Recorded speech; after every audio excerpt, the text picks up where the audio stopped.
episode 11, Mix in the Middle. Oh man, there were so many titles they could have chosen. Personally, I would have gone with They Put Me in the Mix, but but that was just me. So we'll do Mix in the Middle.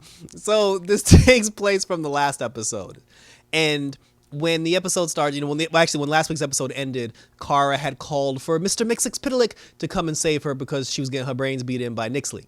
And, Mixix showed up, and then he was just like, I appreciate the fact that you called me, but you basically just screwed me over too, because not only does she want to kill you, but she wants to kill me. And then she was just like, why does she want to kill you? And then he was like, I'll explain later. He was like, look, he said that, because we're both fifth dimensional imps, she can track my magical signature every time I use my magic. So he said, I'm going to use my magic to break you free from your little ice ankle bracelets. He said, once I do that, you fly me the F up out of here. So he snapped his fingers, and then, Kara grabbed him, and then they flew out of Dodge, and they went back to the tower. So while they were at the tower, they were basically like, the whole gang was having a conversation. They were talking about everything that was going on, why Nixley's here, and what the problem was. For some reason, Mixix-Pitalik decided to sing the backstory, which was annoying and funny at the same. The look on Alex's face was worth the price of admission. Mixix-Pitalik and Nixie, they're brother and sister. He's a prince and she's a princess. And in that moment when they were supposed to fight, to try to take over from their dad basically bust their ass and he won. And in that moment when he was trying to pass judgment on both of them, Mixix basically kissed the ring and he got a pardon and his sister got sent off to the Phantom Zone. So now she's angry at him and she's trying to get this crystal ball thing so she can acquire power, because they said that there were these 7 orbs that provide people with different types of power that she wants to find to be the most powerful imp of all time so she can go kill her father. But she said in order to do that, she needs the blood or the DNA of one of the members of the royal family, which is her brother. So her whole thing is she wants to snatch up her brother and put him into the crystal ball so she can obtain her power. So obviously the Super Friends are trying to stop them, trying to stop her, and then trying to figure out how they can stop her. Dreamer, she walked in on the whole conversation and she's feeling guilty. There were moments where Nixie, she ended up using her magic power to create a cat to try to draw Mixie out. It didn't work. They fought the cat.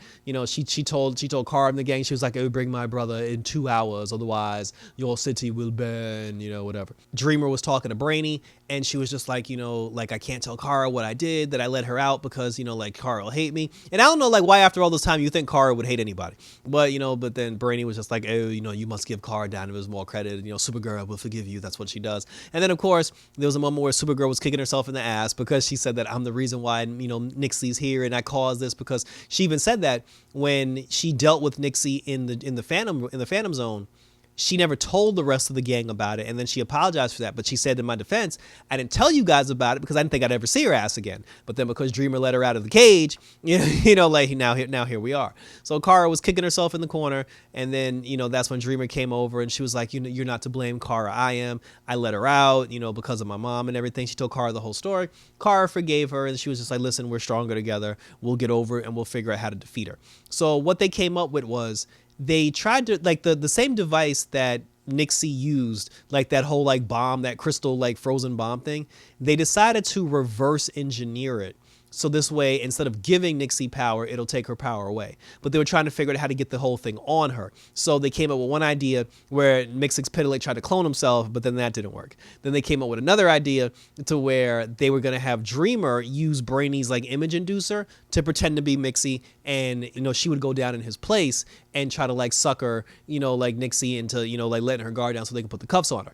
So when the whole Super Friends gang, when they go down there, it was working at first, but then after that, because Dreamer was using the image inducer and she bust out the cuffs, the handcuffs that they were going to put on Nixie, the handcuffs, the feed from it started interfering with the image inducer, and then the image inducer failed and it revealed Dreamer. So then the whole Super Friends gang showed up. There was really no fight because all Nixie did was just snap her fingers, and then she had the whole gang tied up on pillars. There was a dragon that was breathing kryptonite, and then she was like, oh, brother, if you don't show up, I'm going to kill your friends. And, then Mixix-Pitalik showed up. And then at that point, they were just like, oh, don't sacrifice yourself. And then he was just like, he was like, you're right, though. He was like, we're stronger together, and it is about family. And he said, had I been stronger back then, I should have fought, to defend my sister, but instead I let her, like I fed her to the wolves, and now she's become the person that she is today. So he told her, he was just like, yo, he was like, just don't hurt. He said, don't hurt them, take it out on me. And then when she tried to suck him in and absorb him into the crystal ball, which she did, before he got sucked into the crystal ball, he put the cuffs on her and she can't get the cuffs off now. So now she lost her power and he's trapped in the crystal ball. But then suddenly she got teleported and nobody knows where she got teleported to.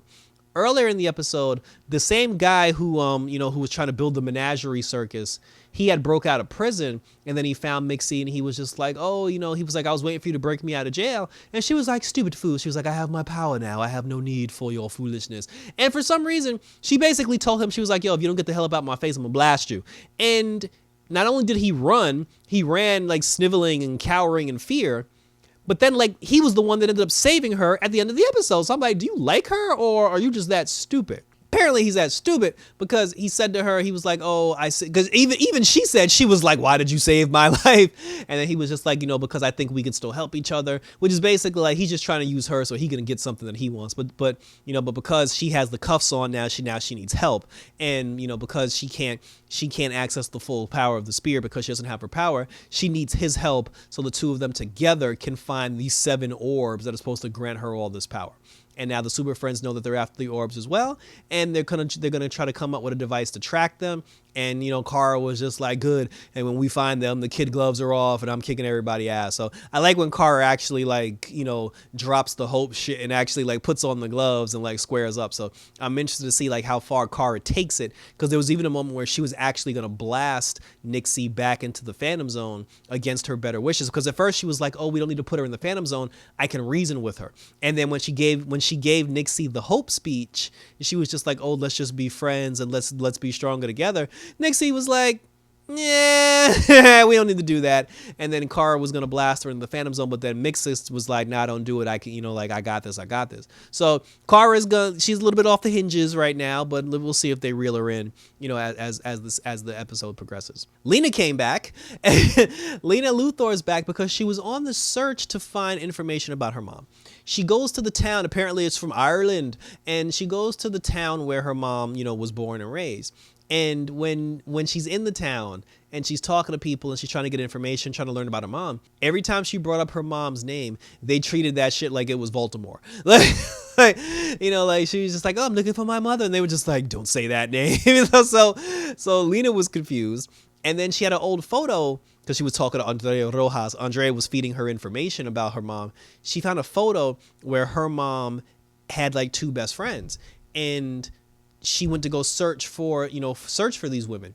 She found the daughter of one, and when she brought up her mom's name, the daughter was just like, oh, get the hell out of my face before I smack the shit out of you. And then she was just like, I don't understand. Like, what are we, like what's the problem? And she was like, your mom is responsible for both of my parents dying. And then she was just like, like, I see you on TV with Supergirl. And she was like, you're not welcome, bitch. And she's like, you Luthors. She's like, you're kind. She's like, you think you're just above everything and y'all so special. She was very bitter. And then, Lena was just like completely dejected to the point where she almost went home. But then Andrea talked her out of it. And then she was like, listen, one of the other ladies that your mom was friends with, I found her. So she was just like, listen, you can go talk to her if you want. But she was like, she's like, if you want to come home, come home. But I personally think you should go talk to her. So Lena goes down and she speaks to the woman. And the woman was just like, yes, she was just like, I was friends with your mother and the other woman. Because what happened was this lady, she's a witch, apparently. And somebody had mentioned that before, like actually like the daughter whose mom and dad died, she had said to Lena at one point, I saw your mom do crazy things like with magic. And then Lena's like, don't be serious. We're talking about magic. And then she was like, bitch, you hang out with Supergirl. Like, and you don't believe in magic? And then she was like, I only believe what I can see. But then the woman said, she was like, yeah, she was like, I'm a witch. She said, like, I'm a witch. She's like, I have the power within me. And your mother and that other girl, the 3 of us trained together. Like I taught them the ways of magic. Your mom had the magical talent in her. Your mom was a witch. She said the same way that you obsess over science, your mom was the same way when it came to magic. All of them practiced so much to the point where they were like 3 of the most unstoppable witches in the county.